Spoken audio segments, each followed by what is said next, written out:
All right, welcome back to the channel. It's your boy Fanon, and in this video, we're going to talk about what I absolutely hope is good news. I'm getting conflicting reports, but I'm hoping that what I'm hearing is true, and that is George Kambosos will be fighting Devin Haney in Australia in May for all of the belts.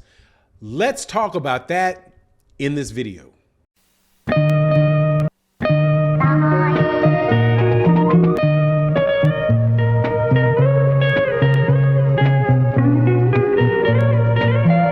All right, welcome back to the channel. It's your boy Fanon, and in this video, we're going to go over the lightweight division and what is a fight that I certainly hope is right and is going to happen. I'm getting conflicting reports. Some people are telling me that the deal behind the scenes is getting very close to being done. Other ones are saying that George Kambosos just has a sight deal done, but let's talk about it in this video. But before I do, I want to invite you to, if you're going to be betting on any sporting events coming up in the next weekend, make sure you go to our sponsor, busr.ag /Fanon, use our promotional code. And if you bet $10, you will be notified within the next week or so whether or not you win an additional $500 to put on your sporting event of choice. You will be notified by me as it is a promotional giveaway with my partner. So make sure you take advantage of that. busr.ag /Fanon, use the promotional code Fanon. Also, make sure you hit the like, share, subscribe button, all of that good stuff to support the channel. So let's go through it. George Kambosos beat Teofimo Lopez to become the undisputed champion, the disputed undisputed champion of the 135-pound division. And I like the way to phrase it that way.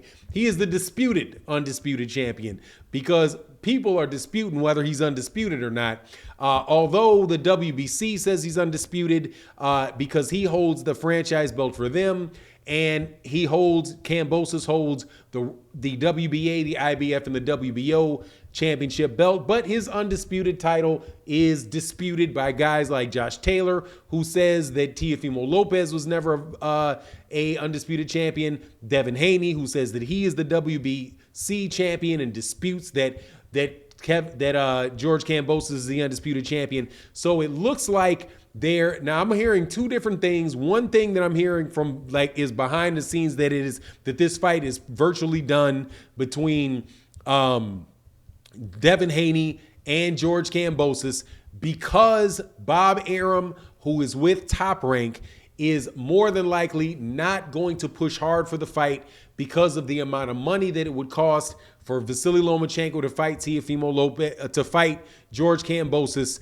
And so therefore, he may not be pushing the WBO mandatory on him because he's not confident that a fight between Vasily Lomachenko and George Kambosos would make a ton of money. And he may not be willing to be putting out as much money as Matchroom and Eddie Hearn are putting out for the fight. Now, what I know for certain is that George Kambosos was on DAZN. There's an article from DAZN, and because it's coming from DAZN, that is most definitely a good sign for Devin Haney because he's fighting on that network, saying that George Kambosos will be fighting in May, May in either Sydney or Melbourne, Australia, that they've settled down on that date, and that they're close to making an announcement about who the opponent is going to be and what the specific location is going to be. As you know, DAZN is the network that Devin Haney fights on. Also, and another article was out with Boxing News 24 where they were speculating that Eddie Hearn is really the guy that is willing to put a significant amount of money on that fight to cover the purses of the fighters. So, and I know that that Lou DiBella had previously said, that George Kambosos is a prize fighter and he's going to be heading wherever all the money is for the fight. So, everything is pointing to, basically out of the things that have come out on DAZN's website, coming out on Boxing News 24, and the people that I talk to, that it is looking more and more like Devin Haney is going to get that fight. Vasily Lomachenko also was just recently in the media saying that he was, how nobody wanted to sign a contract to fight him.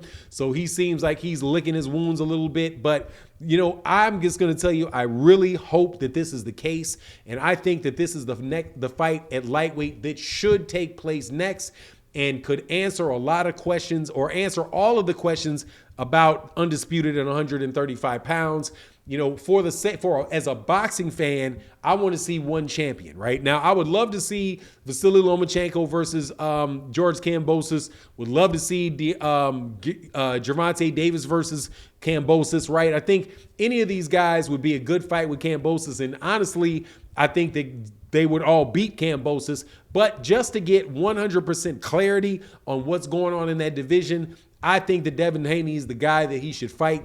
And if Eddie Hearn really does come off the money to make it such an attractive offer to George Kambosos, and he's able to work with the WBO to kind of hold off the mandatory, and even maybe work with Bob Arum to get Bob Arum, and Vasily Lomachenko to hold off to make this fight, I think that is the best thing that could happen for boxing. And Devin Haney, in my opinion, deserves it. He, through no fault of his own, had the opportunity to fight for the WBC title taken away from him because of the decision of Mauricio Sulaiman in the WBC to create this franchise championship with Canelo Alvarez, and then allow Lomachenko to have the franchise championship, and then allow Teofimo Lopez to fight for it, and then to change the rule again and automatically transfer it to George Kambosos. Right, this guy is definitely one of the top fighters in the welterweight division. He's been in the WBC, and I think it's just massively unfair to him for him not to have what every other guy in, that is basically fighting in the other sanctioning bodies has an opportunity to do, which is to fight for undisputed. Because Devin Haney, being the WBC champion, is not in the rankings of the IBF. He's not in the rankings of the WBC, WBA, and he's not in the rankings of the WBO. So there's no mechanism for him to be named a mandatory challenger for George Kambosos, and that is exclusively because he is holding that WBC regular title, or as the WBC wants to call it, the WBC Pride Belt. Right now, one thing that I heard that was interesting was that George Kambosos himself might be wanting to lean towards Devin Haney, because he thinks that there's a less of a chance that Devin Haney will beat him than Vasily Lomachenko will beat him. Right. And I'm telling you, man, there may be less of a chance. I don't see how there's less of a chance. I don't see George Kambosos beating Devin Haney. I see Devin Haney boxing him beautifully, going to a unanimous 12-round decision. The only issue I would say would be that because he's fighting over there in Australia, we know what happened with Manny Pacquiao and Jeff Hearn. A lot of people think Manny Pacquiao won that fight, but the decision went to Jeff Hearn. Fighting in an auditorium where George Kambosos is going to be getting a lot of cheers, and there's going to be a lot of silence pretty much for anything that Devin Haney does. You're going to have, the commentators probably being very pro George Kambosos, right? That may, mean that because Devin Haney may not knock him out, then it gives him a chance to be, to get robbed. Very well could be the case. But whatever the case is, I'm certainly hoping that this fight gets made. There were announcements, and rumors that the Canelo Alvarez fight versus Jamal Charlo was in negotiations until what's the guy's name, man? That Eddie Reynoso comes out and says that, that he's not talking to anybody about a fight right now. I don't believe Eddie on that one. But regardless, if that fight doesn't come out, man, at least give me this one in the May time frame, because I think this would be a great fight, great for the lightweight division, and something that Devin Haney most definitely deserves. But anyway, that's my take on the matter. You let me know what you think in the comment section. And with that, I'm out. Peace.